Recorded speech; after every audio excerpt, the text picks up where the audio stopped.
like Imhotep. Buenas noches, bonsoir. What is going on, everyone? I am so thankful and grateful to be able to be here this evening. Wherever you are in the country, you know there has been a lot going on, and we're going to address one, possibly two of those topics tonight. My name is Doriel Larrier of Larrier's Education and Resource Network, where I plan to help you grow. Welcome to the Doriel Larrier Show. This is season 3, episode 13. And as you saw in the advertisements, we are going to be speaking to Brother Michael Imhotep for the second time. I'm very pleased and honored that he is here tonight. So let's talk about who's here. So Brother Michael Imhotep, the founder of the African History Network, the host of the African History Network show on 910, the Superstation, WFDF Detroit, historian, radio show host, researcher, lecturer, writer. He's a weekly panelist on the Roland Martin Unfiltered daily digital show on Fridays at 6 p.m. Eastern Standard Time, providing political and historical analysis and the culture with Faraji Muhammad on Tuesdays at 4 p.m. Eastern Standard Time, both on Roland Martin's Black Star Media Network. He is a proponent of African Americans reclaiming their history, culture, spiritual systems, and minds to empower themselves and to take control of their lives, their communities, and their $1.3 trillion economy. He focuses on understanding how politics impacts every aspect of our lives and understanding how to leverage our economics to enforce a political agenda. Welcome to the show, and this is Brother Michael Imhotep. Greetings, brother. Hey, Sister Doriel, thanks for having me back. How you doing today? I am very blessed to be sitting down in my own chair. Okay. All right. Good. Good. So we are here for another chat. I'm very thankful, and for the record, Brother Michael Imhotep. The first time I asked Brother Michael would he come. This time he said, "Doriel, I think I'd like to come on." I just had to say that. I just had to say. Oh yeah. That message. I was like, "Is he asking me?" Okay, good. Right. So let's get into it. So today we have you asked to engage in a conversation that is very hot on the presses during this current week. This is Thursday, and I would like to acknowledge for the record, Brother Michael, and let me be clear, are you wearing black? Is that suit black? Yeah, it's pinstripe. It's black pinstripe. Yeah. So for the record, this is Thursday. I have to put this little segue in. This is Thursday, and so this is Thursdays in Black, even though this is not the regular platform that I talk about that on. It is the day that ecumenicals and other loved ones across the world, advocates and activists, celebrate the eradication of gender-based violence. And so we actually show up in Black across the world. And so you just happen to have, but you was probably just listening to, the ancestors say that gender-based violence is wrong, and we will do what we can at all costs, to eradicate it. So thank you very much. Right. No, I'm against gender-based violence, and it's perpetuated in the society where you have white male patriarchy. And unfortunately, oftentimes in our media and negative corporate controlled hip hop, we see white male patriarchy infused. It can be dressed in FUBU. It can be dressed up in red, black, and green with the dashiki. Okay. It could be a dashiki and an ankh. It can be dressed up in a minister's robe with the collar. Okay. So we see it manifest itself. This is one of the problems with the civil rights movement. There was sexism in the civil rights movement. This is why Ella Baker left the Southern Christian Leadership Conference after she was passed over for a permanent leadership position. And she helped co-found SCLC in 1957 with Dr. King and others. And Dr. King, this may go outside the circumference of some people's awareness, but Dr. King was a sexist. Okay. He did not believe that women belonged in permanent leadership positions. William Monroe Trotter, who was a great man who was with the Afro-American Council, who helped co-found the Niagara movement in 1905 with Dr. W.B. Du Bois. William Monroe Trotter was a sexist. He did not believe that women belonged in these organizations. So I think he and Ida B. Wells butted head, because Ida B. Wells was in the Niagara movement as well. And she went on to be a co-founder of the NAACP in 1909. So, and I would actually love to have a separate conversation about that Right. because that's an entire history lesson. But I know Yes. you also you shared this and a lot of similar information and studies and with some people south of where I am in New York and south of where you are in Detroit are thinking that it's not appropriate. But let's talk about it on another conversation because this is a Okay. hot topic for today. Mm-hmm. And I would love for you to introduce it and let's get into this. Okay. So the main topic I wanted to deal with, I dealt with this on my show Sunday night, and is dealing with the 4-count indictment against Donald Trump. This is dealing with the January 6th probe. Okay. And this is extremely important because here you had an attempt from a sitting president to overthrow the government, stay in power, interrupt a bicameral, that means both chambers, House Representatives and U.S. Senate, a bicameral session of Congress that is mandated by the U.S. Constitution to certify the Electoral College votes. And he did this with the purpose of staying in power, okay, to prevent the peaceful transference of power from one president to another. And one of the 4 counts that he is accused of violating by Special Counsel Jack Smith is the Section 241 of U.S. Penal Code, U.S. Criminal Code, which is the Ku Klux Klan Act of 1871. And the Ku Klux Klan Act of 1871 was it came about during the Reconstruction Era, and it was designed to crack down on violence perpetuated against African Americans who were trying to vote, African American elected officials, and white Republicans and white Republican elected officials, and interfering with their official duty, inflicting violence upon them, killing them, etc. Okay, so it's poetic justice that a white supremacist like Donald Trump is being charged not with just trying to overthrow the government. And we'll go through and look at the charges. I'm going to show you some of the pages from the actual indictment because I have the actual 45-page indictment here, and we have the PDF version of it as well from the New York Times. It's poetic justice that someone who tried to trying to overthrow invalidate votes coming from 7 states, okay, including Michigan, Arizona, Georgia, etc.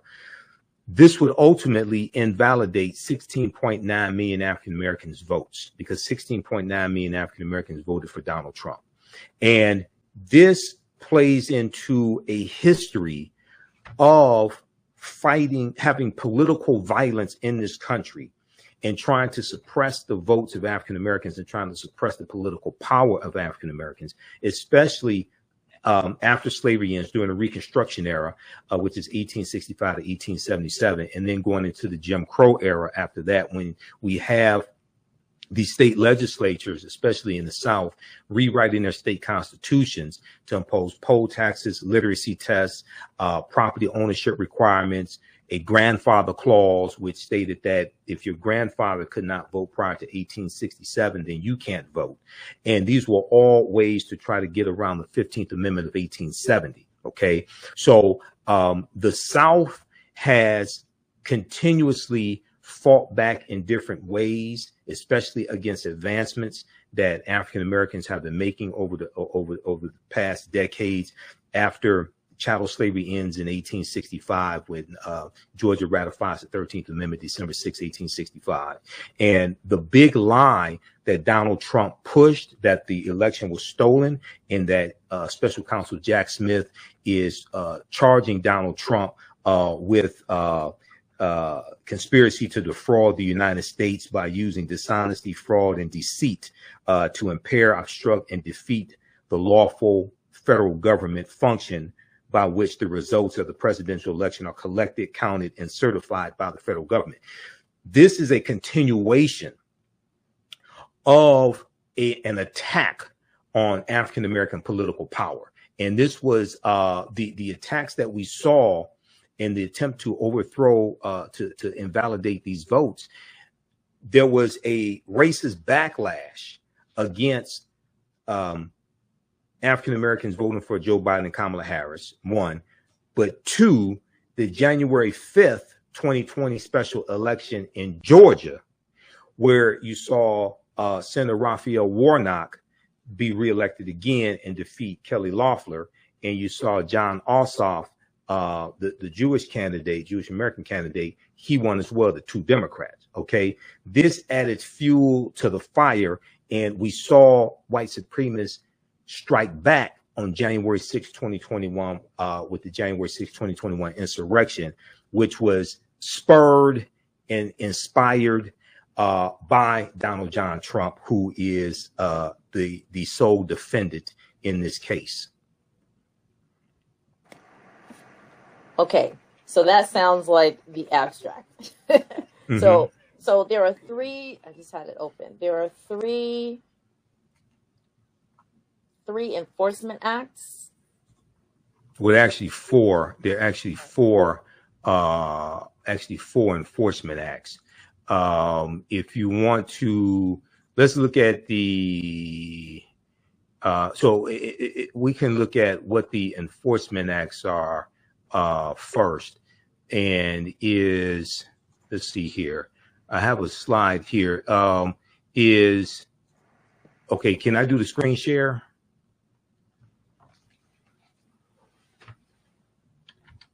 Let me see something here. Let's go here. I'm going to do the screen share. Okay, let me pull us to the side. Okay, it says present, share screen. Share screen to share screen works best with a share screen. I want to share screen, and I want to share the PowerPoint slide right here. Okay, this is the PowerPoint slide. Okay, should got come it. up. Okay, yeah, PowerPoint slide. Okay, now this comes from Britannica.com, Encyclopedia Britannica. This comes from the Britannica.com, their website with their online encyclopedia. What were the force acts during Reconstruction? So Reconstruction is 1865 to 1877, the period right after the Civil War ends. Force acts in U.S. history, they were a series of 4 acts passed by Republican Reconstruction supporters in the Congress between May 31st, 1870 and March 1st, 1875 to protect the constitutional rights guaranteed to African Americans or blacks by the 14th and 15th Amendments. 14th Amendment of 1868, which guaranteed citizenship rights. 15th Amendment, which guaranteed the right to vote to African American men. 15th Amendment of 1870. The major provisions of the acts authorize federal authorities to enforce penalties upon anyone interfering with the registration, voting, office holding, or jury service of blacks, provided for federal election supervisors, and empowered the President of the United States to use military forces to make summary arrests. Under the Act of April 20th, 1871, so Congress passed the Ku Klux Klan Act April 20th of 1871, and it's signed into law by President Ulysses S. Grant. Under the Act of April 20th, 1871, 9 South Carolina counties were placed under martial law in October of 1871 by President Ulysses S. Grant using the Ku Klux Klan Act. This act and earlier statutes resulted in more than 5,000 indictments and 1,250 convictions throughout the South. He declared martial law on 9 counties in South Carolina in October of 1871 to crack down on Ku Klux Klan violence. Okay.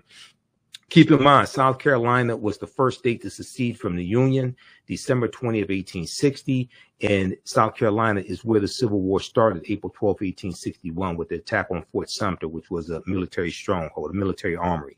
In subsequent Supreme Court decisions, various sections of the Force Acts were declared unconstitutional, but it's still on the books, is still intact, okay, and is being used to charge Donald Trump with crimes also. And then, so you have this reference, so people can check this out. This is under Force Acts, F-O-R-C-E, Force Acts at Britannica.com. And then another a good source for this as well is from history.house.gov. And let me take this one out. And actually, I found the same in Senate.gov, which is where I found mine. And it just stated the Enforcement Acts of 1870 and 1871. Right. Okay. And then I'll add that to the comments. Okay. And then we have I want to share it's a website I wanted to share. StreamYard broadcast, which is well, and here, right. And as you're making these references to the Force Acts, let's keep in context of how the former leader violated. Okay, so I'm just gonna post this link. See if you can share it. I can't share it on my end. Okay. I can't find it. This link right here. This is to history.house.gov. History.house.gov is the history section of the U.S. House of Representatives. This article is the Ku Klux Klan Act of 1871, April 20th, 1871. It gives you background historical information on that. And then the last paragraph talks about President Ulysses S. Grant signs the bill. And then in October 1871, Grant used these powers in several South Carolina counties, demonstrating the willingness of the Republican-led federal government to take decisive action to protect the civil and political rights of the free people during Reconstruction. Okay, so you can read that now. And then also I'm going to get into some of the history of the U.S. Department of Justice, because the Department of Justice was created in 1870 by Congress, largely to protect the new rights of African Americans. And what Jack Smith is doing right now and prosecuting Donald Trump is in the tradition of why the U.S. Department of Justice was founded in the first place. A lot of people don't understand this history. U.S. Department of Justice was founded during Reconstruction in 1870, and they were founded largely to protect the new rights that African Americans were given, especially voting rights. And they were going prosecuting Ku Klux Klansmen, and other white domestic terrorists. Okay, now if we look at I want to look quickly here at this. Let's see, what can we pull up? I'm going to give you this article here. This gives a good synopsis. This is from NBCnews.com. Special counsel charges Trump with conspiracy to defraud the U.S. Because on my end, I can't. It's not letting me share the websites. Okay, but we got this one right here. This gives a good synopsis of it. And I wanted to, if you could pull it up on your end, that's fine, because we can go through his first couple paragraphs to give us a synopsis of this. But I want to show the actual,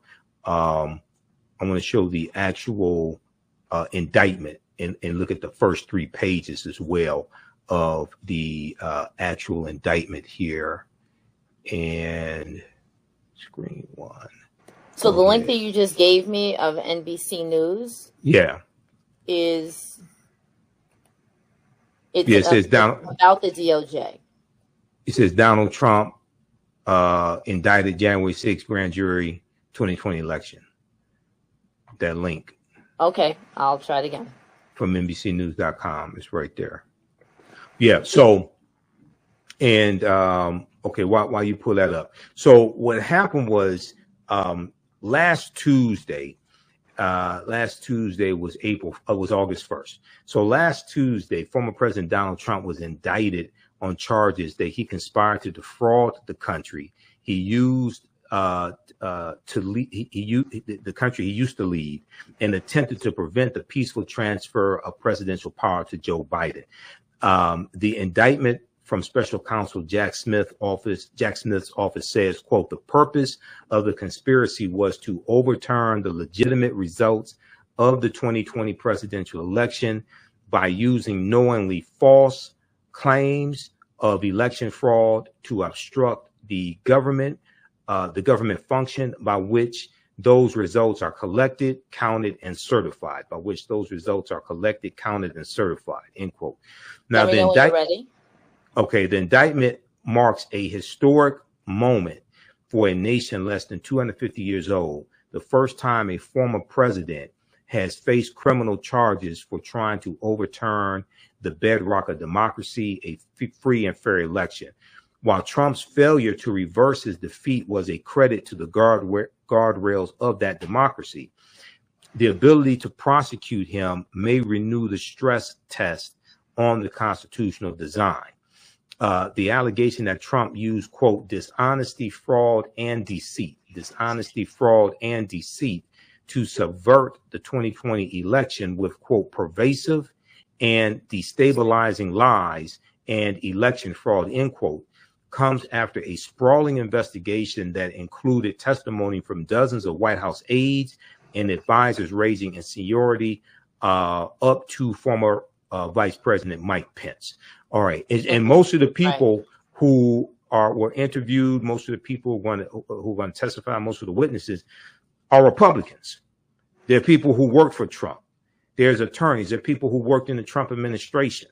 OK, so I know Trump likes to say this is a Democratic witch hunt. No, it's not, because like over 90% of the witnesses are Republicans. OK. All right. So, yeah, that's the article from NBCnews.com. So people can check that out also. All right. Now I'll put it in the comments. Right. Put in the comments. OK. Now, when we look at this, I just want to look briefly here at the first 3 pages of the indictment. And then I want to go to this article that deals with Trump being charged with violating the Ku Klux Klan Act of 1871, because this is what's taking place right now is extremely important and it's unprecedented. And we're in a 2024 presidential election cycle. And if we don't adequately understand what happened in 2020, okay, then we may make the wrong decision in 2024. We may not understand what's at stake in 2024. All right. Okay. So if we look here at, let's see, we've got, okay, the actual indictment right here. Let me, because it's not letting me try to share this. So I'm going to post this link here. This is from New York Times. This is a PDF. See if you can pull that up and show that on the screen, because presentations. I don't think it'll let me share that. You see that link that I just posted there? Okay. We've got that. And then okay. Then if people have any questions as well, you can post your questions here also. Remove that. Hold on, this is the other one. Okay.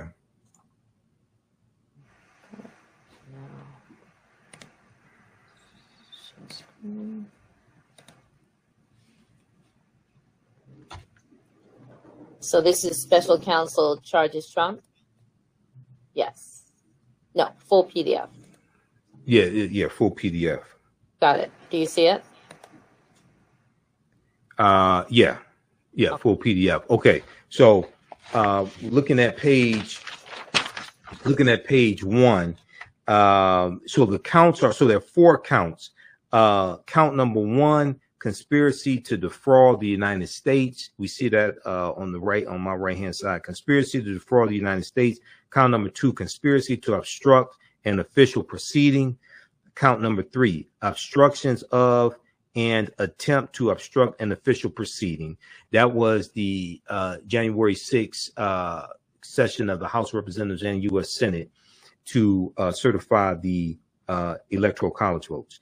And then count number 4, 18 USC section 241, conspiracy against rights, conspiracies against rights. That deals with violating the Ku Klux Klan Act of 1871. So if we look here, it starts with indictment. The grand jury charges that all, and I think you could zoom in.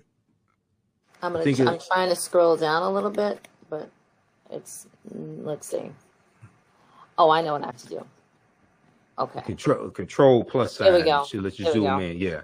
And control plus sign should allow you to zoom in. Got it. And then, yeah. Okay. Yeah. Okay, good. All right. So the grand jury charges that at all times material to this indictment on or about the dates and at the approximate times stated below. So we have the introduction. The defendant, Donald John Trump, was the 45th president of the United States and a candidate for re-election in 2020. The defendant lost the 2020 presidential election. Despite having lost, the defendant was determined to remain in power. Despite having lost, the defendant was determined to remain in power. So for more than 2 months following election day on November 3rd, 2020, the defendant spread lies that there had been outcome determinative fraud in the election and that he had actually won. Okay, that there had been outcome determinative fraud in the election and that he had actually won. These claims were false and the defendant knew that they were false, but the defendant repeated widely disseminated, the defendant repeated and widely disseminated them anyway to make his knowingly false claims appear legitimate, create an intense national atmosphere of mistrust and anger, and erode public faith in the administration of the election. Now, Trump is saying, and his attorneys are saying, well, he had a right to lie. He has a First Amendment right, things like this. This is addressed here on page 2 of the indictment. Right. The defendant for number 3. Okay, for number 3, yeah. The defendant had a right, like every American, to speak publicly about the election and even to claim falsely, that there had been outcome determinative fraud during the election and that he had won. Wait. Yeah. I got to pause on that one. Yeah. We have the right to free speech. We have the right to present, okay, whatever information we deem important. But ethics, and this is just elementary, ethics should wield on one's heart that the information that you are presenting, especially when it comes to the public domain and when it addresses the lives and the lives of many people and the economy that we stand on, it should be true. Well, but ethics, it doesn't play a part here. Ethics don't always play a part in whether something's legal or not, whether it's ethical. It's clear. They're clearly stating that he has a right to lie, but what he does not have a right to do is conspire. That's the next. Let me continue. It goes on to say, it addresses it here. Okay. It says the defendant had a right, like every American, to speak publicly about the election and even to claim falsely that there had been outcome determinative fraud during the election and that he had won. The next sentence, he was also entitled to formally challenge the results of the election, okay, through lawful and appropriate means, which they did. There were 61 lawsuits filed, okay? Right. All the lawsuits they lost or were thrown out except for one in Philadelphia, and that one dealt with how close poll watchers could be to people counting the vote.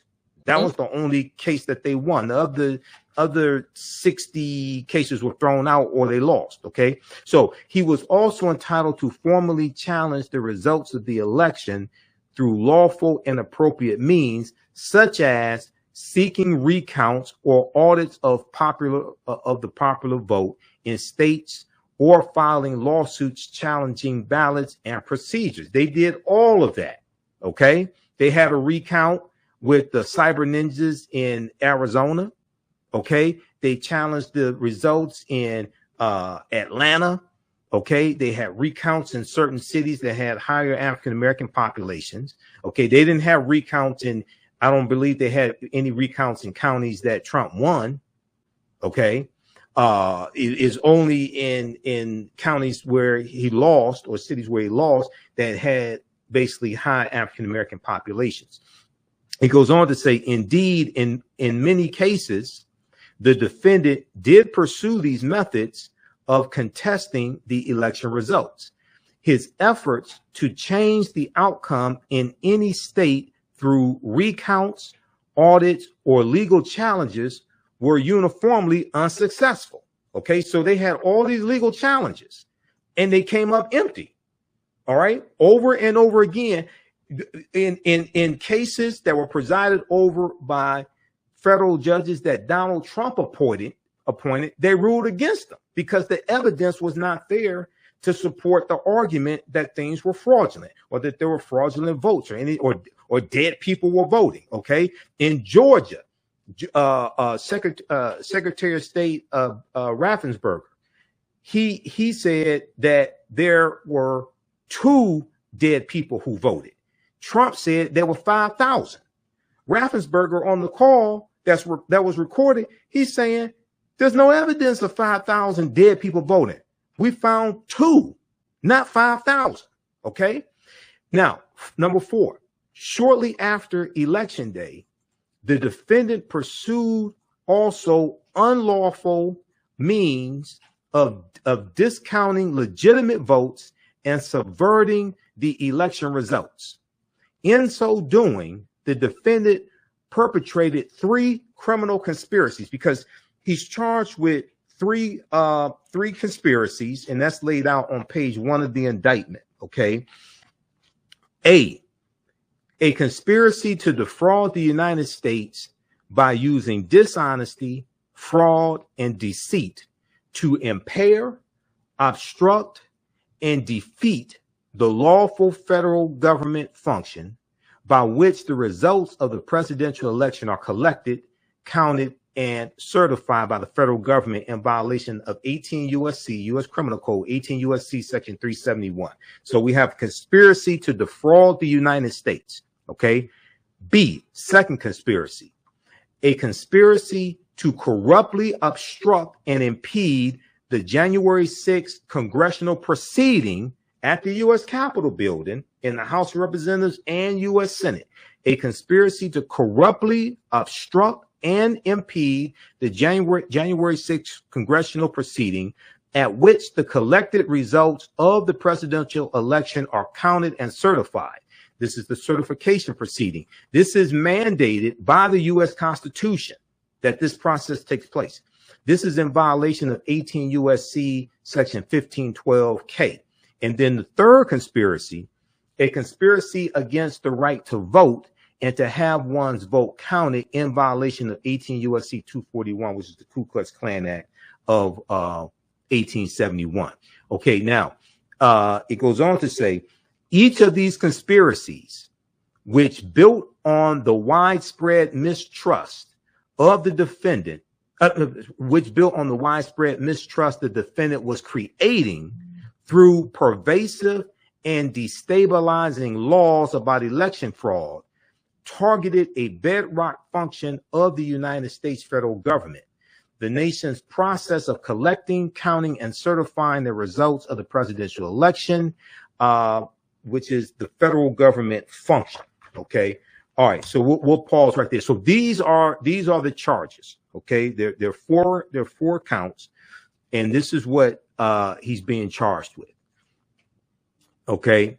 All right. So I wanted to lay that out because a lot of people haven't looked at the actual indictment. They've read excerpts in articles, things like this. So I wanted to actually show you what the actual indictment says. And then the article that we showed from NBCnews.com. Name of that article is Special Counsel charges Trump with conspiracy to defraud the U.S. The PDF of the 45-count indictment is in that article, so you can read it yourself. You can download it. Okay. Did you want to go to questions? Because then I want to get to the Ku Klux Klan Act of 1871. Okay, so let's see if there are comments from. Or if you had any questions. So I actually do. Yeah, go ahead.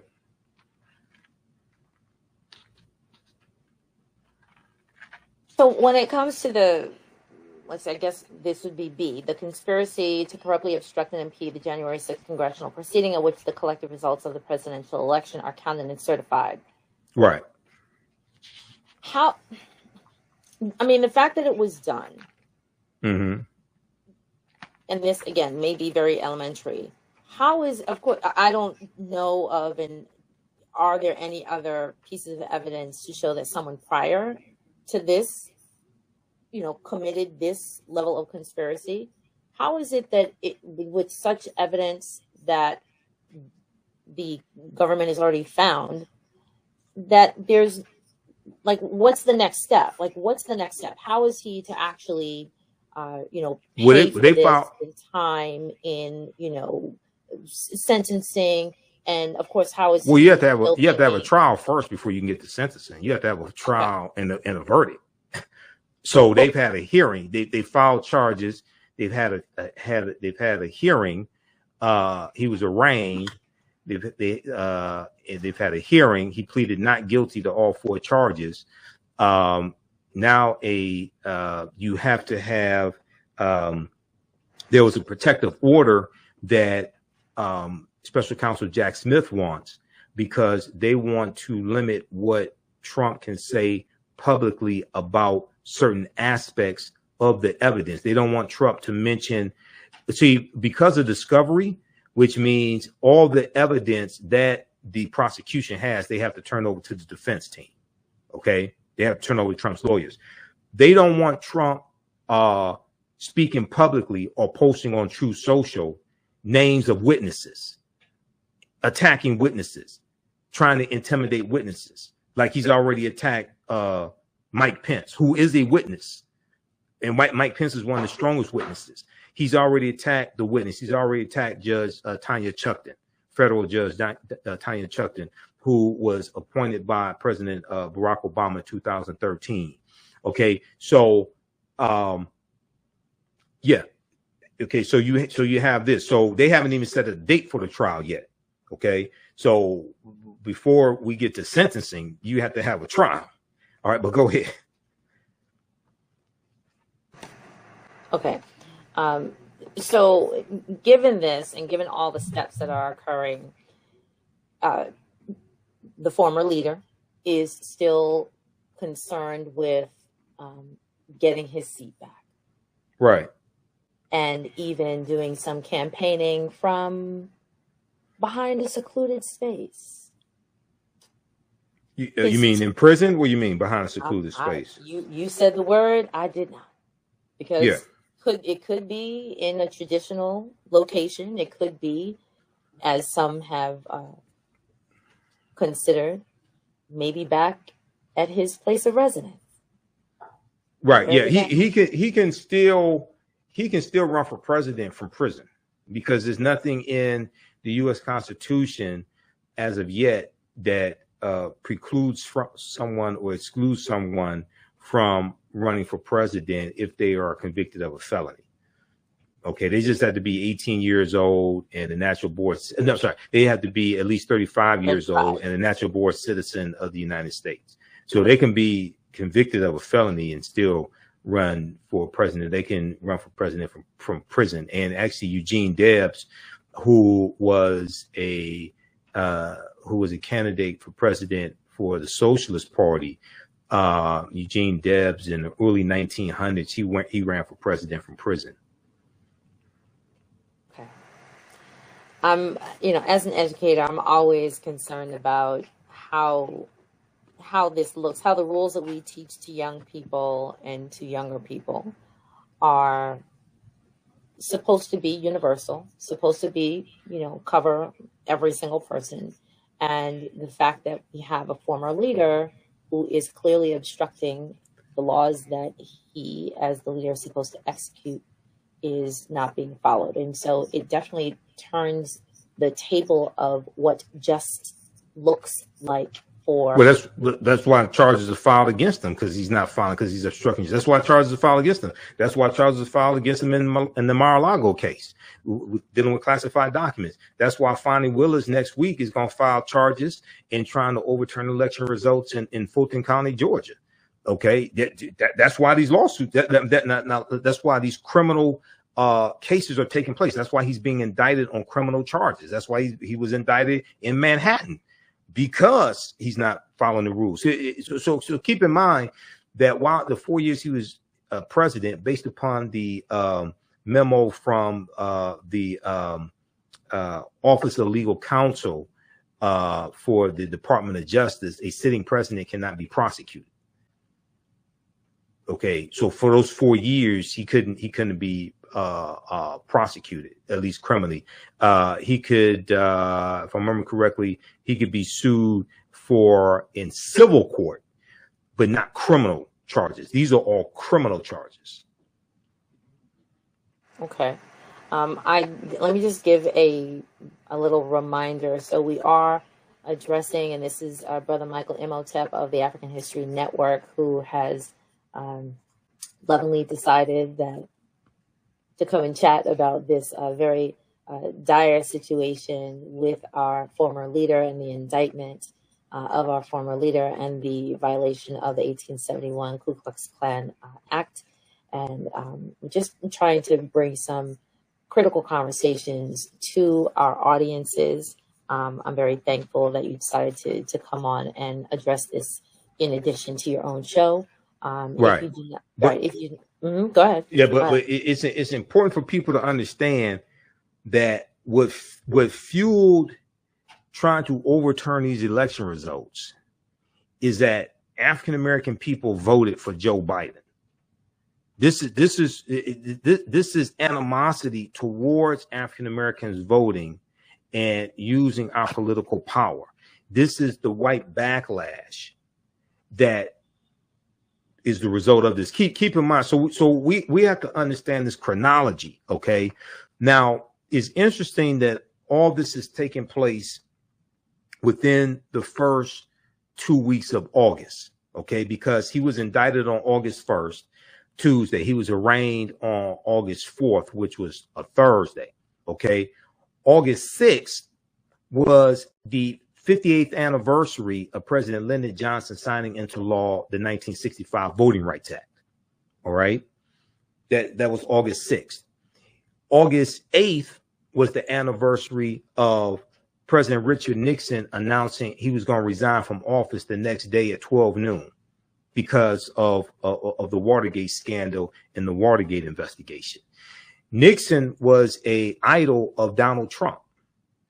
Many presidential historians, legal scholars believe that if President Gerald Ford had not given Nixon a presidential pardon behind the Watergate scandal, and if Nixon had actually been put on trial in the Senate and removed from office, or if he had been put on if criminal charges were brought against Nixon, this would have served as a deterrence to Donald Trump. But Nixon resigned from office. He was not prosecuted criminally, and he was given a presidential pardon by Gerald Ford, which sets a bad precedent. Now, Gerald Ford did it to heal the nation. Okay. Here you have a domestic terrorist who needs to be prosecuted, who needs to be put in jail, who needs to be put in prison. He needs to be put in prison for the rest of his life. Here you have somebody who put people's lives in jeopardy. Here you have somebody who lied on Ruby Freeman and Shay Moss, the two African-American women who were poll workers in Georgia. And he put their lives in jeopardy. Rudy Giuliani put their lives in jeopardy, lying, saying that they were on camera passing a flash drive back and forth between the two of them, trying to load votes for Joe Biden. And Shay Moss was passing a ginger mint to her mother, Ruby Freeman. OK, these people belong in prison for the rest of their lives. These people made Richard Nixon look like a Boy Scout. Because what happened was, the reason why Richard Nixon resigned from office is because Republicans in the Senate went to the White House and they said, we've seen the evidence against you, and if this goes to trial in the Senate, you're going to be found guilty and you're going to be removed from office. They told him you should resign from office, and he did. Okay.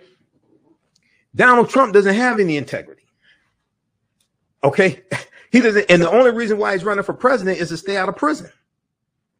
Okay, so if he gets elected again, he's going to have his appointed attorney general to stop the investigation, drop the charges, not prosecute. And if he gets convicted, okay, prior to the election, he's going to try to give himself a presidential pardon. Now, it's not clear legally if a president can pardon himself, because most legal scholars say that you need two parties for the presidential pardon. The president gives a pardon to someone else, but Trump could have his attorney general drop the charges against them. This is why he wants to delay the trial till after the November 2024 presidential election. But my thing is, well, wait a second. If you're claiming that you're innocent, why wouldn't you want the trial before the election so you can be exonerated? Why would you want to go through the presidential campaign with that trial hanging over your head? Why wouldn't you want to be exonerated and run on the fact that you were exonerated? Okay. Only if you're guilty do you want to drag this out to after the 2024 presidential election. You know, and then it just very quickly here, then in the Mar-a-Lago case, now his attorneys want a SCIF at Mar-a-Lago to review classified documents. Now, SCIF is a self-contained unit, right? So they have this at the U.S. Capitol building to review classified documents. You can't take cell phones in there. You can't take pictures of the classified documents, things like this, right? Well, why do you need a SCIF to review classified documents when Trump said he declassified all the documents? Okay, then there's attorneys are saying, well, they need time to get clearance, to get security clearances to review classified documents. But he said he declassified all the documents. So why do you need security clearance? So in this light of trying to declassify the documents and then asking for the SCIF in order to go review them, why is it continuing? That's what I don't understand. Why is it continuing if, in essence, if I'm saying this is red, but now I want to change it to blue, why aren't people just sort of catching him at that moment and saying, well, no, then you cannot continue to do this part? Like, that's what I don't understand. Well, Judge Eileen Cannon will rule on that. That's the judge in Florida. She'll rule on that. But it doesn't, his legal team, first of all, they have the worst client in the world, because he keeps incriminating himself day after day. He won't shut up. That's what I don't understand, why we're continuing to have this conversation. Like, why is it deliberating so long? Why is what deliberating? It takes time to have the trial. They have to set the trial. Well, you know, they have to set the trial dates.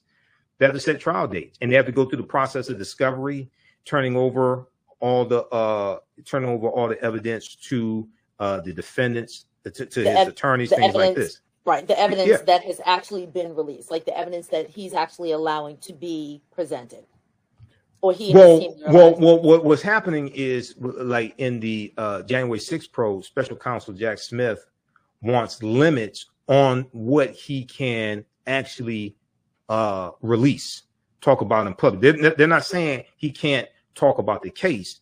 They're talking about specific things in the case, like names of witnesses that have not been released.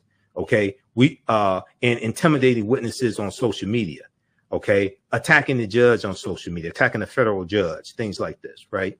But let's do this. I want to go to this article. It's a good article that explains the Ku Klux Klan Act of 1871. So is that what you put in the chat? No. Yeah, it's from the Washington Post. Yeah. Oh, Trump Indictment, Civil Rights Law. Yeah, that one from the Washington Post. Let's go through this here. Okay, so while you pull that up, okay, so while you go through that, I just want to give this background information. This is dealing with history. Okay, so we were talking about the backlash of January 6, 2021 insurrection, right? And I was talking about President Lyndon Johnson, who signed the Voting Rights Act into law in August 6, 1965. So a lot of people say, why do you need a Voting Rights Act? Why do we still need a Voting Rights Act? Things like this, right? The reason why you needed a 1965 Voting Rights Act is to strike down the poll taxes, the literacy test, grandfather clauses, the impediments, the obstructions to the 15th Amendment of 1870, which guaranteed the right to vote to African American men, and then the 19th Amendment in 1920, which guaranteed the right to vote for women. Okay. When you go back and look at the Mississippi State Convention of 1890, all right, and I posted this link here. This is from history.com. Now I teach a lot of this in my online classes. I teach on Saturdays and Sundays, my history classes. But this article here, how Jim Crow era laws suppressed the African American vote for generations. This gives a good synopsis and a chronology of this history. Okay, so you had the Mississippi State Convention of 1890, and keep in mind, during Reconstruction, 1865 to 1877, about 2,000 African-American men got elected to office. They got elected to local office, state legislature. In South Carolina, the majority of the state legislature in South Carolina was made up of African-American men. Okay, we've been going this long. Okay, okay, it's made up of African-American men. So, and you had a resentment from white Southerners who resented having to live by laws that former slaves were voting on and former slaves were writing into law, and former slaves being in the state legislature, being in the U.S. House of Representatives, in a couple of cases being in the U.S. Senate, starting with Hiram Rhodes Revels from Mississippi in 1870, who was a U.S. Senator, African-American man. Okay, so you have the Mississippi State Convention of 1890, where these white supremacists in the state legislature rewrite the state constitution to impose poll taxes and literacy tests. Right. Okay. To suppress the African-American vote in a state that had, in the majority of the population was made up of African-Americans. They also imposed a felony disenfranchisement law. That's section 241. Okay. Felony disenfranchisement law in section 241 is still law in the state of Mississippi. What they did was it was 9 types of crimes that were felonies, and if you were convicted of these felonies, you lost your right to vote, and they were targeting African Americans. In June of 2023, the U.S. Supreme Court refused to hear a challenge from Mississippi challenging section 241, okay, of the Mississippi State Constitution that was put in the law in 1890. So when we go through and study these laws and study this history, we see how these laws are still negatively impacting African Americans today. So you have like black conservatives that say, oh, slavery was a long time ago. Reconstruction was a long time ago. Jim Crow era. You have equality now. You got LeBron James, and you got Will Smith, and you got billionaires and things like this. Jay-Z, you have equality now. No, we're still feeling the effects of this Jim Crow era, and these laws are still on the books. There was a okay, so we have that, and then actually, if you pull up that article here, which one do you want? The history.com, the last one that I just posted. Okay, got it. Yeah, because it goes through, it shows you the Mississippi State Convention. Now, what happened was, Solomon Saladin Calhoun, who was the White County judge who presided over the Mississippi State Convention of 1890, he said, we came here to exclude the Negro. Okay. Nothing short of this were answered. When asked why they were there, he said, we came here to exclude the Negro. That was the purpose of it. So what they did in Mississippi became copied by other Southern states. Okay. And you can scroll down. It talks about the Mississippi State Convention. South Carolina in 1895, Louisiana in 1898. Louisiana imposes the grandfather clause. You have Alabama 1901. If you look at the Encyclopedia of Alabama, where they talk about the Alabama State Constitution, they tell you that the Alabama State Constitution was written in 1901 to codify white supremacy. Okay. Right. You have Oklahoma, it's Georgia, etc. Okay. So they're trying to take back full control of local government and state government and lock African Americans out of political power. When you go look at Florida, 1868, when Florida writes their state constitution, they create a felony disenfranchisement law. They write this into the state constitution, targeting African Americans, and you would lose your right to vote for life if you were convicted of a felony in the state of Florida. They did this, they said, because they were trying to prevent a Negro legislature. They were trying to prevent a Negro legislature, and African Americans were 48% of the population of the state of Florida in 1868, 3 years after chattel slavery ends. This was a result of slavery. They feared our political power. Okay. And this is why, Hold on a second. Hi, I just want to put this, I want to show this particular link. Now, actually, some of my camels, y'all know who you are actually watching, and some of them are actually like government, poli-sci folks. And so this information is familiar, to people. It's not necessarily familiar to a lot.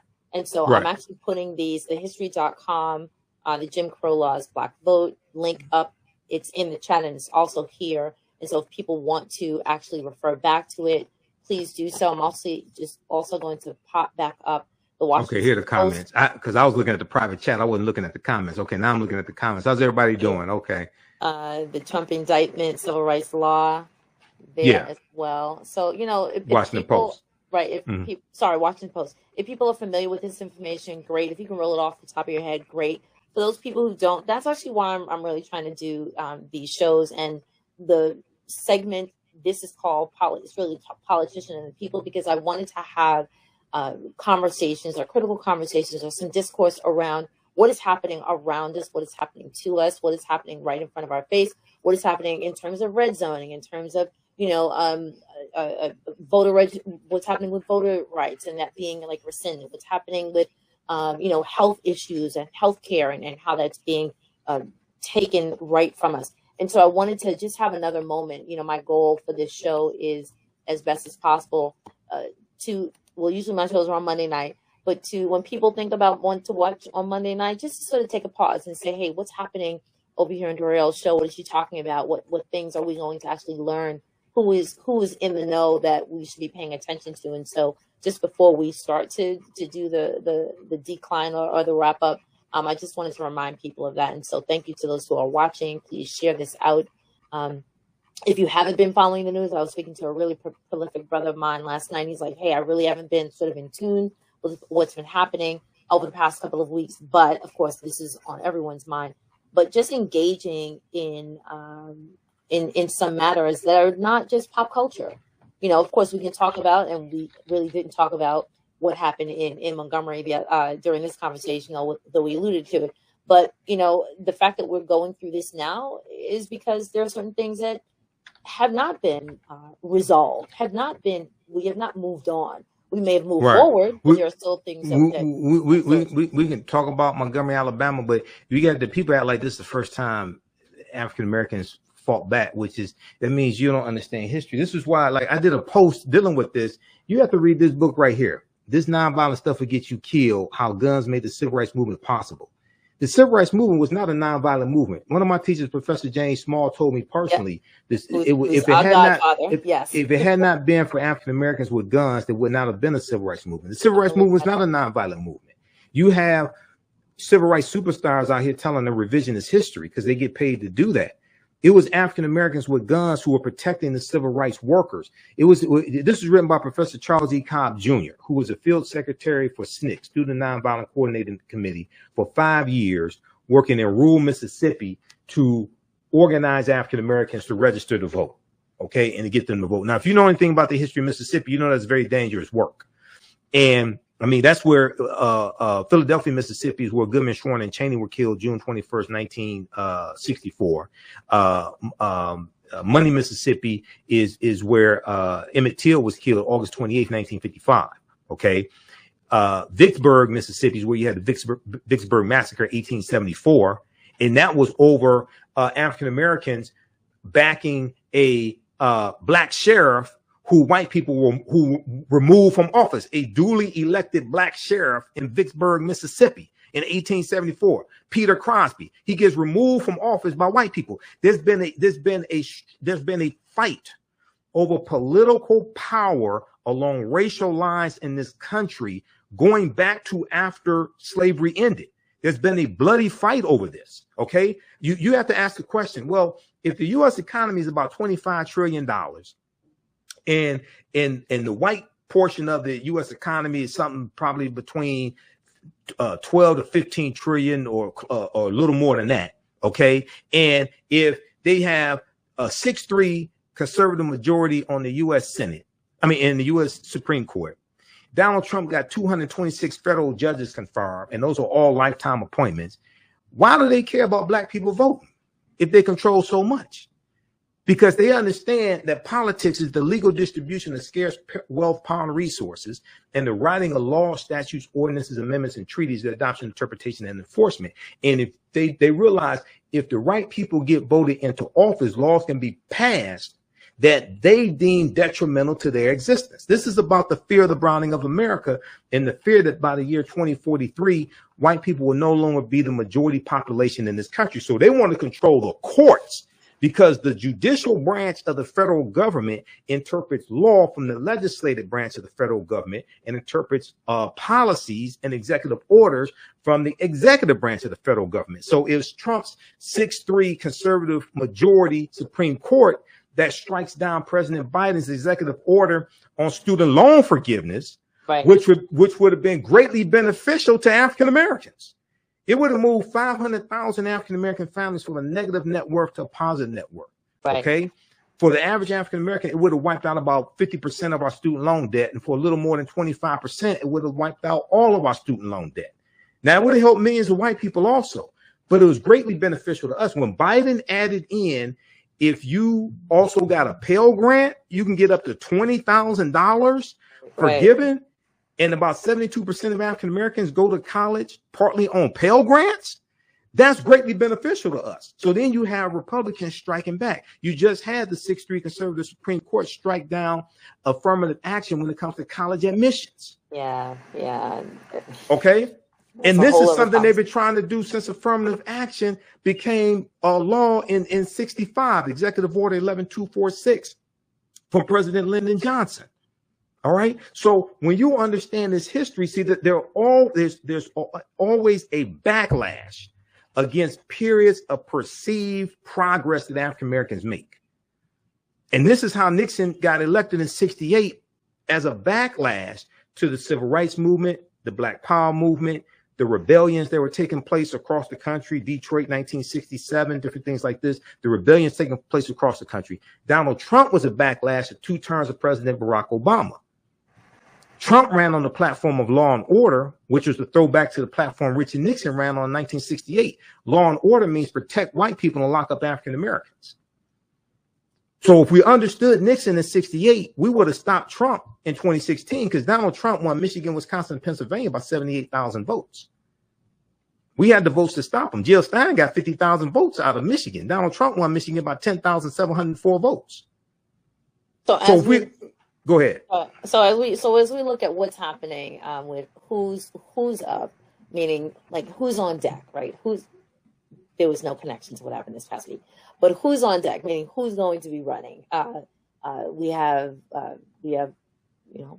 Brother Cornel West, who's going to be putting his hat into the ring, and whose voice we're going to be listening to, whose agendas we're going to be focusing on, how the former leader and our current leader are going to sort of be back at it. The new parties that will be brought to the forefront, because some people are not running on necessarily the Democratic or the Republican Party.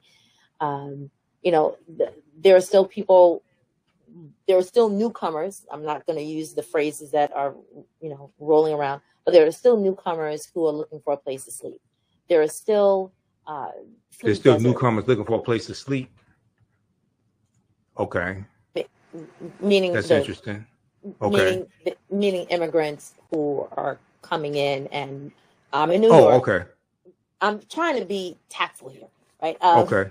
So let me put it to you like this. I'm a researcher and a historian. I deal with facts and evidence. Proper documentation ends all conversation. So how many electoral college votes does it take to become president-elect? I'm on vacation. Say again? I said I'm on vacation. Oh, I'm asking you. You the host. You brought this up. It takes 270 electoral college votes to become president-elect. Okay? If you ain't going to get 270, then what are you talking about? If you're not going to get close to 270. Cornel West is not going to win one state. Cornel West is not going to win one electoral college vote. So why do you think he's in there? Why do you think he's... Because his ego. His ego. Cornel West campaigned for Jill Stein. Are you serious? Come on, Jill Stein, who was sitting across from Vladimir Putin at the 10th anniversary of Russia Today. I'm putting it out there. What is that? December 2015. Who was sitting right next to Vladimir Putin? Lieutenant General Michael Flynn, who then went on to become Donald Trump's first National Security Council advisor for 27 days. I'm calling it out. Dr. Cornel West, if you see this, if someone passes this on to you, please come on over. We just want to hear from you. We really do. I talked to him on Roland Martin and Filter before. This was months before he announced he was running, because I was asking him about comments he made about the great Grandmaster Scholar, Dr. John Henry Clark. And I remember when Cornel West tried to debate Dr. Clark in 1993, 94. I got the video. I have it on DVD. I remember when it happened, because that came about because of a disagreement they had at the NAACP Leadership Summit, which was broadcasted on television. Farrakhan was there, Jesse Jackson, Dr. John Henry Clark, Dr. Cornel West. It was convened by Ben Chavis. I was new to the scene at that moment. Okay. I'm 52. I remember when it happened. I saw it live. Okay. So yeah, whatever. Okay, but here, this is what we do. Now, post this. Show this to your people. Okay. Which one? And my teachers, Dr. Leonard Jeffries, Professor James Small, Professor Kabahai Walker Kamane. All right, but this is simple math.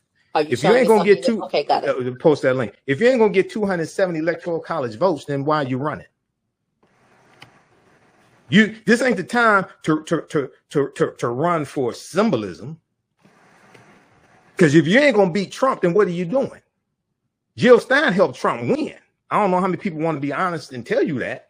If you look at the three swing states, Michigan, Wisconsin, and Pennsylvania, Jill Stein's margin of victory was greater than the number of votes that put Trump over the top in those three states. Jill Stein helped Donald Trump win. So if you campaign for Jill Stein, why? What are we doing, right? Jill Stein was polling at 4% national polls. She didn't have a snowball's chance in hell of winning. So why'd you stay in the race to the end? Here we go. You see it?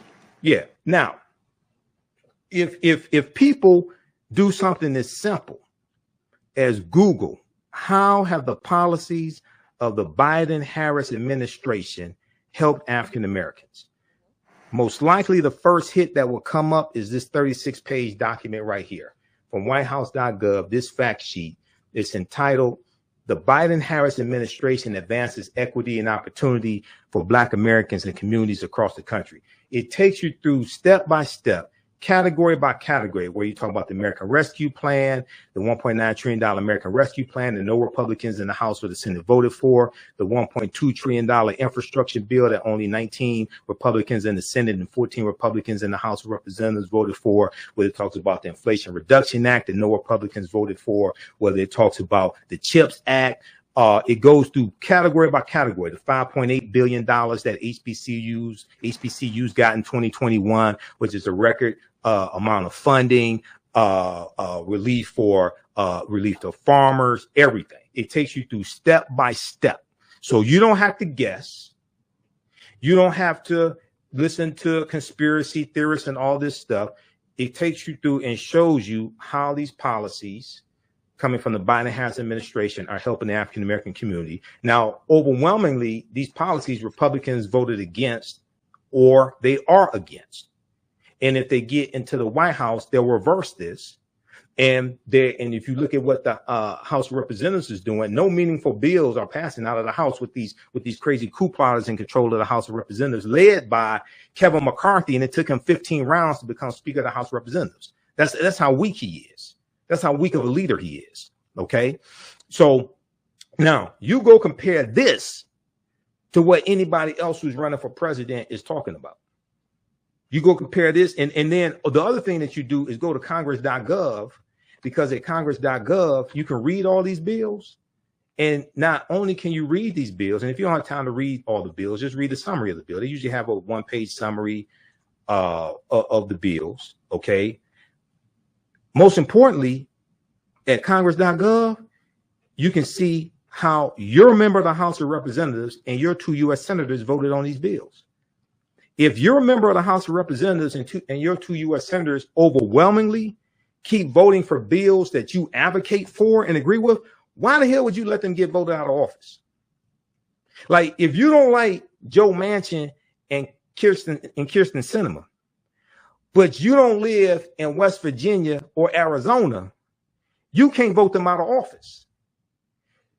So why would you let your 2 members of the House or your 2 members of the Senate and House get voted out of office, and they consistently vote for bills that you advocate for, because you don't show up because you don't like these 2 idiots over here? So we have to understand political pressure points. We have to understand political pressure points. We also have to understand a concept that I teach called political self-defense. And political self-defense deals with understanding how laws and policies impact the economic conditions of African Americans, and understanding whose policies are most beneficial for African Americans, whose policies will do the least amount of harm, whose policies are the most realistic to be actually coming to fruition. Because there's a whole lot of people saying all type of nonsense. We're going to get you reparations. Oh, really? What's your legal argument for reparations?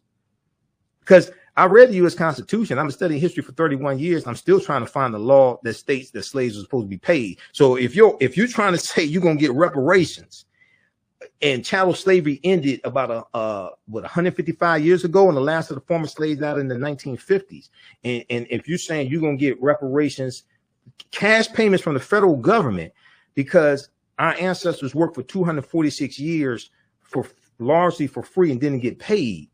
So you're going to get cash payments from the federal government. Like, what law are you enforcing? Because I read the U.S. Constitution is not there. I'm still trying to find the law that states that slaves were supposed to be paid, because the whole purpose was not to pay them. Now, slavery was sanctioned by the U.S. Constitution, Article 1, Section 2, Clause 3, the 3/5 Compromise of 1787, which unfortunately most people don't understand. Article 4, Section 2 laid the foundation for the Fugitive Slave Act of 1793 and 1850.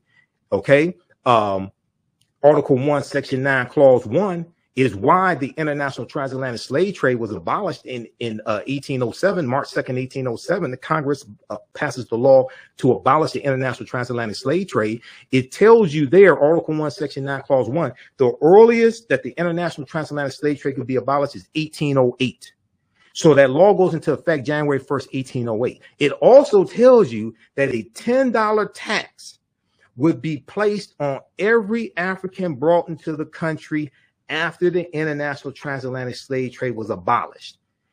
The law goes into effect January 1st, 1808, which means all of the Africans that were brought to this country from January 1st, 1808 through July of 1860, when the Clotilda comes into Alabama, all that was illegal based upon federal law in their court cases to back up your legal argument. One of your strongest court cases is the United States versus the Amistad 1841 U.S. Supreme Court case.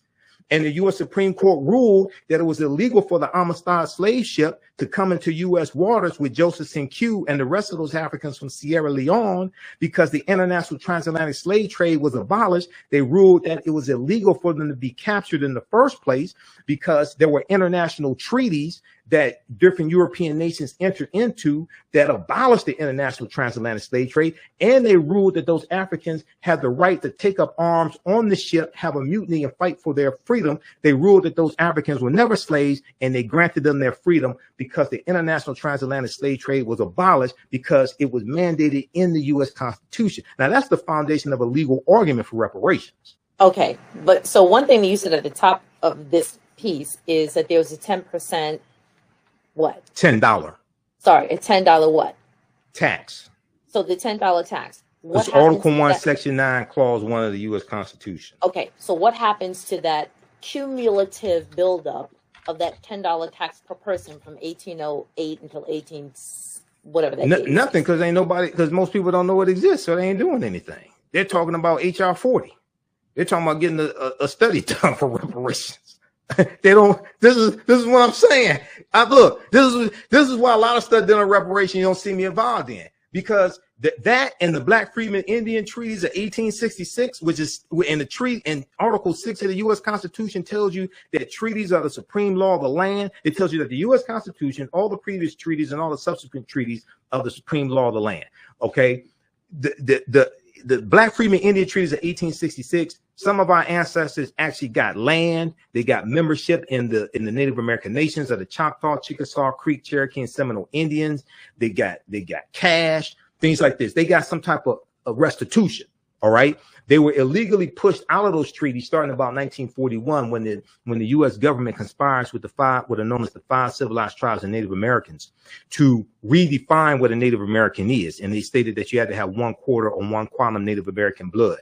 While all these people out here talking about cut the check are not talking about enforcing the Black Freedmen Indian treaties of 1866. Now, Demario Solomon Simmons, who's Muskogee Creek, we're on Roland Martin and Filter together sometimes, and he's the attorney for the 3 survivors of the Tulsa Race Massacre.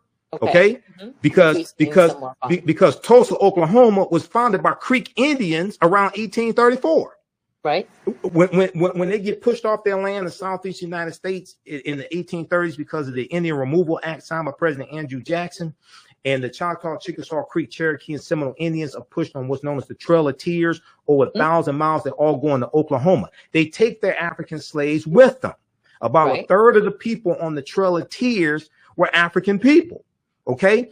Tulsa comes from the Creek Indian word Tallahassee. All right. Now, a lot of the early African-American landowners in Tulsa, Oklahoma, in what would be the Greenwood district, which was across it was North Tulsa. It was across the railroad track. A lot of those early African-American landowners got land from those Black Freedmen Indian treaties. This forms the foundation of what we call Black Wall Street. But since we don't understand history, don't understand law, we up here talking about getting a study done for reparations. If you want to study, use the 1,000-page study that the California Reparations Task Force just released and look at their approximately 110 recommendations and start crafting policy around that at the city, state, and federal level. You don't need another study. Okay? You don't need another study. I was on last November 2022, early November. I was on I'm gonna show you something. I know you want to wrap up, sister, but I want to show this is important because I hear so many people talking about reparations, and 99% of these strategies out here ain't gonna work. Okay, and it's not based upon law at all. Go ahead. Right, I'm actually just posting in the chat. I'm also gonna put it up. The Oklahoma. I went to oklahomahistory.org publication, and this article is on the Greenwood district, because your brain, it works a mile a minute, and so you're always dropping some amazing gems. And I just want people to be able to like see it and at least go back to it in real time. So I'm putting Right. Well, I got something better. Now, all of the people, I want you to understand. Go to my website, theafricanhistorynetwork.com, yes, and register for my online history class. Please, because we get deep into all this information in my online history classes. But this article right here from history.com, the official website of the History Channel. Now, white people are telling us this, okay? Now, this is called 9 Entrepreneurs Who Helped Build Tulsa's Black Wall Street, okay? Now, I'm going to put this in the private chat. I want you to pull this article up, show it on the screen, because I want to show you something here. This gets into, they quote Hannibal B. Johnson, okay? Hannibal B. Johnson, he and I are Facebook friends. We've talked through Facebook. He's one of the top authorities on the history of Black Wall Street and the history of Tulsa, Oklahoma. Hannibal B. Johnson wrote this book right here, Black Wall Street, From Riot to Renaissance in Tulsa's Historic Greenwood District. This was one of the first books that dealt with the real history of the Tulsa Race Massacre. Fantastic book, okay? Because I'm in a documentary that was done years ago dealing with Black Wall Street, and I've done a 2.5-hour lecture on that. That was one of my sources for it. Okay, now if you pull up this, I posted that article. You see it there? Pull up that article on the screen share so everybody can see that. Okay, now Hannibal B. Johnson is quoted in this article. I want you to scroll down to okay, it says the paragraph before the Greenwood District was established. Okay, and I want you to blow that up. This is why understanding history. Wrong one. No, put it in the browser. Don't Google it. I know. Yeah. Got it. One moment. Let me just get it back from the private chat.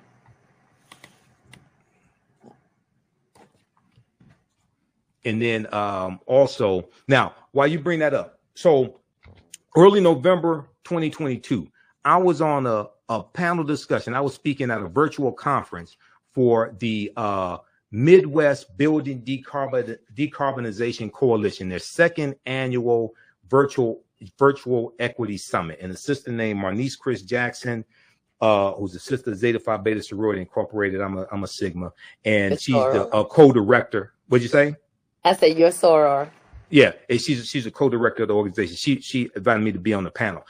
So I was on the panel. There was about 7 of us. There were Native Americans and African Americans on the panel, and we were dealing with how we have a shared experience when it comes for like fighting for reparations, getting treaties enforced, things of this nature. But on the panel, the Native Americans, they were talking about getting treaties enforced, and the African Americans were talking about getting a study done. And most of the African American HR 40. Now I wasn't talking about getting HR 40 done. I was talking about enforcing the Black Freedmen Indian treaties of 1866. Because these are treaties that are still being enforced for the Choctaw, Chickasaw, Creek, Cherokee, and Seminole Indians. They still get free land, they get free taxes, college tuition, free radio station licenses, TV station licenses. They're still getting benefits from these treaties. Okay. Now, but most of our people don't know this exists. We're up here trying to get a study done. All right. Now, if you scroll down, scroll down to the paragraph that starts with before the Greenwood District was established. Okay, it's like the second paragraph. Okay, now I want to show you something. Okay, so blow this up. Control plus sign to zoom in. You zoomed. Okay, control plus sign. You can zoom in some more. Control plus sign to zoom in. Okay. All right. Now, before the Greenwood District was established, African Americans came to Oklahoma in the mid-19th century as slaves of the 5 civilized tribes of Native Americans. The term used for the Cherokee, Chickasaw, Choctaw, Creek, and Seminole Native American tribes, who were forced from their lands in the southeast part of the country, of the United States, resettling in Oklahoma, then known as Indian Territory. After the Civil War, which ends in 1865, under the terms of the treaties of 1866, these African Americans were emancipated, with some integrating into the tribes, a relationship that would later provide freedmen, with the Black freedmen, the former slaves, the freedmen, with their own land. Because we keep calling ourselves slaves after slavery ended, which is why this may go outside the circumference of some people's awareness. I don't know why people are calling themselves descendants of slaves, because the slaves were freed. They didn't keep calling themselves slaves after slavery ended. They call themselves freedmen, former slaves, black freedmen, ex-slaves. So why do we call ourselves, some of us, I don't, why do some of us call ourselves descendants of slaves? Why do some of us try to put our ancestors back into a classification that they took up arms to fight to free themselves from, and they didn't keep calling themselves that after slavery ended? So, Okay, but now, do you, right? But do you think it's as a result of this information is not so widely known, and so people are only going to what is comfortable? They're only going to they think there's there will be monetary compensation by calling themselves descendants of slaves. Okay. Next paragraph, quote, the relative wealth of some black folks in Oklahoma comes in part through their connection to the tribes and their land ownership, end quote, says Hannibal B. Johnson, historian and author of Black Wall Street 100, an American city grapples with its historical racial trauma. So that was his new book that came out in 2021, that 100th commemoration of the 1921 Tulsa Race Massacre. That was his new book that came out. Okay, the book I just showed you was his first book dealing with the real history of Black Wall Street. This article goes on to say, the Dawes Act of 1887, this was the Dawes Allotment Act of 1887, which redistributed 138 million acres of land, and most of it was supposed to go to Native Americans and Black Indians, but white people end up getting 2/3 of that land. This is where the term $5 Indian comes from. Okay. The Dawes Allotment Act of 1887 authorized the government to divide tribal territories into allotments for individual Native Americans, which included black members. Okay. As word spread that Indian Territory was a safe place for African Americans to settle between 1865 and 1920, more than 50 black townships were founded in Oklahoma. Okay, so when we look at the success of Black Wall Street, we see the origins of it going back to land that African Americans got from the Black Freedmen Indian treaties of 1866. Those treaties are still on the books. But since we don't understand history and law, we're out here trying to get a damn study done as opposed to enforcing laws that are on the books. So I'm gonna ask you now. We've had like three major conversations.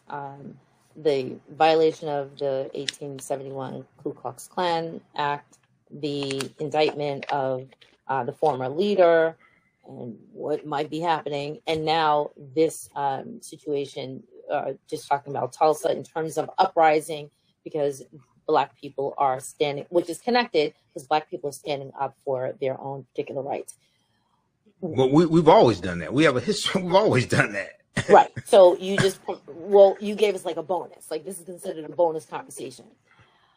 What is the specific sort of class or course that you teach, particularly on this topic right here, so that folks who are interested in just delving into that can go into, because the indictment of the former leader is going to be talked about ad infinitum over the past. Well, I teach two classes. My Saturday class and my website is theafricanhistorynetwork.com, theafricanhistorynetwork.com. So you can go there, you can register for the classes. And we do the sessions live Saturdays and Sundays, 2 p.m. to 4 p.m. Eastern Standard Time. Then the sessions are archived. So you can go back and watch them anytime, even after the course is over with. Saturdays, I teach ancient Kemet, one of the original names for Egypt. Ancient Kemet, the Moors, and the Ma'afa, understanding the transatlantic slave trade, what they didn't teach in school. You can actually bring up the website on the screen share and so people can see it. Ancient Kemet, the Moors, and the Ma'afa, understanding the transatlantic slave trade, what they didn't teach you in school. That's a 12-week online course that I teach. We deal with thousands of years of history, what leads up to the transatlantic slave trade taking place. I do a PowerPoint presentation. We have book references, articles, video clips, excerpts of interviews I've done with some of the scholars. And then, scroll down and you'll see the information for the class. And then on Sundays, I teach Black resistance movements from the Haitian Revolution, the U.S. Civil War, Civil Rights Movement, and Black Power Movement, 1800 to 1968. And in that Sunday class, we go through and we look at this history chronologically. The second class is on sale right now, $40 for a very limited time only. And we go through and look at this history chronologically from 1800 through 1968, 1970. And we begin with the Haitian Revolution and the Louisiana Purchase of 1803, because the Haitian Revolution and the Louisiana Purchase, they are related. Okay. France sells about 828,000 square miles of land here in what's known as the United States, because they're fighting against the Haitians and they're going almost bankrupt. Right. So the U.S. in the Louisiana Purchase, it basically doubles the territory of the U.S. with that deal, and increases the need for enslaved African labor to grow crops on the fertile land that is part of the Louisiana Purchase.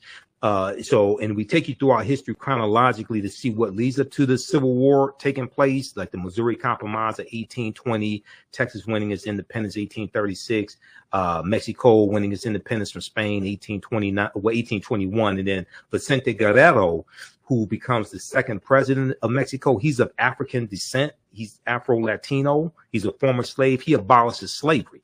So we look at what leads to the Civil War taking place, like the Kansas-Nebraska Act of 1854, Mexican-American War 1846-1848, and what's known as the Compromise of 1850.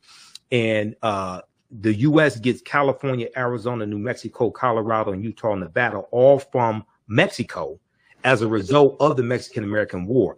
Then we look at the Reconstruction Era, 1865-1877, Jim Crow Era, Plessy versus Ferguson, 1896, Great Migration, 1915-1970, World War I, World War II, Civil Rights Movement, Black Power Movement. And we highlight Black resistance movements all throughout those periods of times, whether we talk about the Robert Charles riots of 1900, where Robert Charles shoots something like 24 people, kills 2 white police officers, shoots like 7 white police officers, kills 2 of them. Whether we talk about Vicksburg Massacre, 1874, Colfax Massacre, 1873, Louisiana. And then we go through and look at this history to see what brings us to where we are today. Okay. And then we see this political violence. We see this attack on African-American voting rights as well. And we see an attack on us organizing ourselves for economic empowerment as well. And the cooperatives that we had, like the Colored Farmers Union, created about 1886, which grew to about 1.2 million members, things like the Free African Society, 1787. So when you read Dr. Jessica Gordon Nemhard's book, Collective Courage, and A History of African-American Cooperative Economic Thought and Practice, and this is one of the books we reference in the class. So we show you excerpts of the book on the screen. You don't have to buy any of these books to follow along in class. We have a deep, rich history involved in economics, entrepreneurship, economic empowerment, and it's the cooperatives where the members are also owners, kind of like a credit union. And these are principles we brought with us from Africa as well. Okay. So your understanding of politics is directly related to your understanding of history. So we get deep into this in that second class. The first class is fantastic as well. The second class picks up where the first class leaves off. So visit our website, theafricanhistorynetwork.com. And then, I showed you, I just want you to show this on the screen. We don't have time to go through it. People can read it. But the article dealing with from the Washington Post, dealing with the Ku Klux Klan Act of 1871. Hold on. I think. Yeah, I just posted the link here in the private chat. Charged under civil rights law. Yeah, Trump is charged under civil rights law used to prosecute KKK violence. This is an excellent analysis.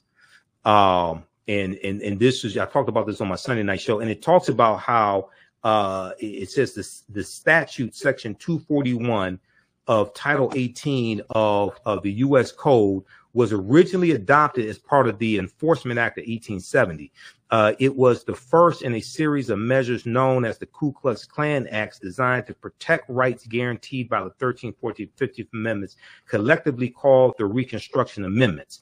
Section 241 makes it a crime to conspire to injure, oppress, threaten, or intimidate any person exercising a right protected by the Constitution or federal law.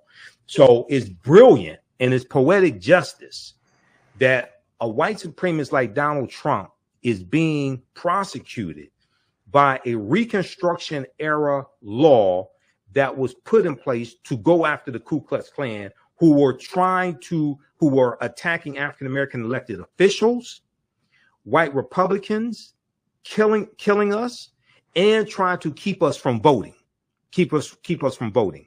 And this is exactly what Trump was trying to do, trying to suppress the African-American vote and trying to retaliate because we voted and didn't vote for him.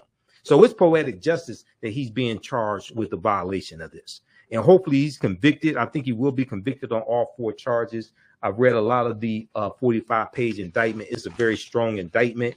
And if you know anything about federal prosecutions, they have something like a 95%, 96% conviction rate. Okay. And number one. Number two, they don't ever put all of the evidence in an indictment. So there's more evidence that's going to come out in court. This is damaging enough, the indictment. There's more evidence that's going to come out in court that's not in this indictment. Okay, so yeah. I want to give you a public high five. I want to give you a public certificate. Okay. Public acknowledgement. Hear me. All right. I'm a proud camel. Everybody knows I went to an undergrad. Is it a camel? Yeah, ride with me here. Okay. Okay. So I'm a proud graduate of Connecticut College, and so we are camels in New London, Connecticut. And I remember taking a U.S. history course, and I think I took 2 semesters of it. So it was like U.S. before 1865, and then the U.S. 1865 to whatever it was. I forgot what the end date was. I literally feel like I have a graduate degree in history as a result of this hour. Oh, okay. I really do. I really do. And I will tell you publicly, if you take all the 20 little things that we've talked about, I said this before, the articles you brought up, and we just did an entire 45 minutes to an hour and a half lecture on that. Right. Let me say I would have done better. Well, that's what we have to do. We have to, all of this history. That's what we have to do. We have to put it together.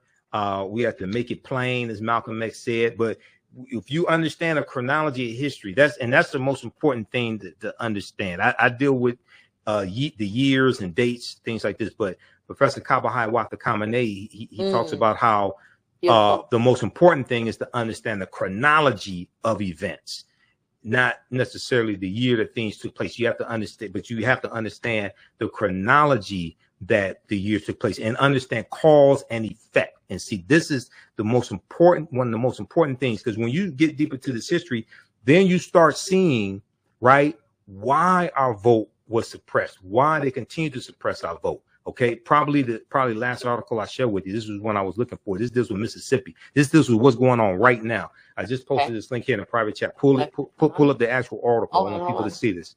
Yeah. Okay. Now this is dealing with Section 241 of the Mississippi State Constitution of 1890, and Section 241 is still in place. This is from NBCnews.com. Mississippi cannot strip convicts of right to vote. Federal Appeals Court rules, okay? Because in June of 2023, the U.S. Supreme Court, ruled not to hear a challenge from Mississippi challenging Section 241, because you had, African Americans and others saying that it's unconstitutional to strip someone of their right to vote for life for being convicted of a felony.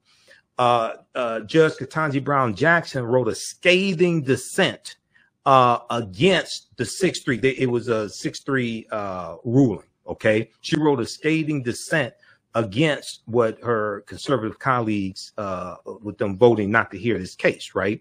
So a federal judge just ruled. Now this article is from August 4th, 2023. Okay, this shows you how all history is a current event, and everything that's ever happened continues to happen in some shape, form, or fashion. Wow. Beautiful. A 2-to-1 panel of the New Orleans-based Fifth U.S. Circuit Court of Appeals faulted a provision of Mississippi State Constitution that mandates lifetime. This is the second paragraph. That mandates lifetime disenfranchisement for people convicted of a set of crimes, including murder, rape, and theft. And then when you go look here at the 4th paragraph, he said the state's constitution provision, section 241, served no legitimate purpose, ensures former offenders are never fully rehabilitated, and was adopted in 1890 after the U.S. Civil War to, quote, ensure the political supremacy of the white race, end quote. Wow. This is taking place right now. This is showing how the history of the past is shaping the conditions of today, which shapes the trajectory of the future. So when you have the Florida State Legislature, when you have the Florida Department of Education, right, putting limitations on the type of history that can be taught in school. Okay, see, this is the whole goal. When you can, this is the whole anti-critical race theory, this fake anti-critical race theory attack. When you can suppress the teaching of the history of the past in schools, and then you can reduce the ability of African Americans and Latinos and Asian Americans to vote in the present to influence the laws of the future, then you can maintain control. And you want to control the federal courts and the U.S. Supreme Court for the next 25, 30 years. This is what all this is about. And it's understanding how history and law and policies all intersect. I'm overwhelmed. Yep. Okay. All right, everybody, visit our website, theafricanhistorynetwork.com, theafricanhistorynetwork.com. Register for my online history courses. We have my lectures there in digital download format, also DVD lectures. Support us. You can support us through PayPal, Cash App. Also, it's at our website, theafricanhistorynetwork.com. I am blessedly overwhelmed. This is always a wealth, in a good way, Right. You know, and it connects you to our Facebook and YouTube, The African History Network on Facebook, Michael Imhotep on YouTube, Michael Imhotep on Facebook. But our at the top of the page has our social media handles there. Excellent. So I will say that there are certain people, once they finish high school and they go off to university, there are certain people that go off to trade schools. There are certain people who just go off and they live life. And all three groups of people have a wealth of information to share and to learn, to continue to learn. And so if one feels like, well, maybe they don't feel like, you know, university or the college chair is appropriate for them, they can come to you. And trust and believe, they actually can get more information from you in 3 or 4 hours than some people get in a whole semester. Oh yeah, I'm just saying. So I love. We have a lot of content. A lot of content. And I'm very blessed and honored again that you wanted to have this conversation on my show and to further encourage and enlighten people. And so I'm actually just going to repeat as I did at the beginning of the show. I have 3 sort of like content foci. One is called Politician and the People. And usually, again, I speak to elected officials or people who are in legislative, spaces about what's happening and how are we supposed to live in this environment, connected to whoever the you is who sits in a seat to, execute, to legislate. And then the other is called Ministers on a Mission. So those people who are in spiritual leadership and, tell me what you're doing to enliven and enrich the souls of folk. Let me just say the souls of folk.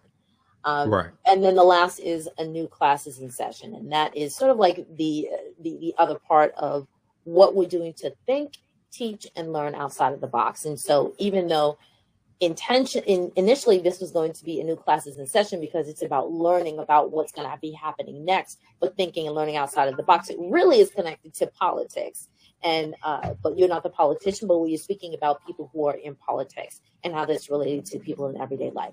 And so I wanted to thank you for this broadcast. Thank you for this opportunity, this live stream. And live stream is different from podcasts. I'm always going to say that it's different from podcasts because everything that happens in real time happens right here. Happens in real time. Yep. And we got to roll with it. It is different. Yep. Thanks for having me, sister. Nothing cut out. Right. So peace and blessings to everyone. Brother Michael, hold on for a moment. This is a Learn to Grow You moment where I plant seeds to help you grow.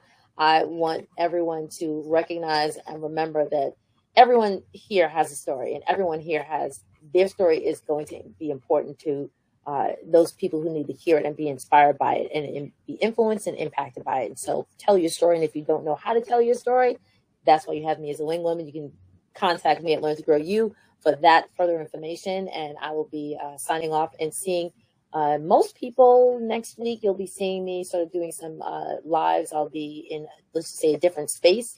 And those who follow me know where I'm going to be. And we'll be hearing from some ministers, some global ministers who are sliding up against people who are in precarious situations globally, and showing how we do the best that we can to support their efforts to live lives better. And so on that note, peace and blessings. I will see you on the next show.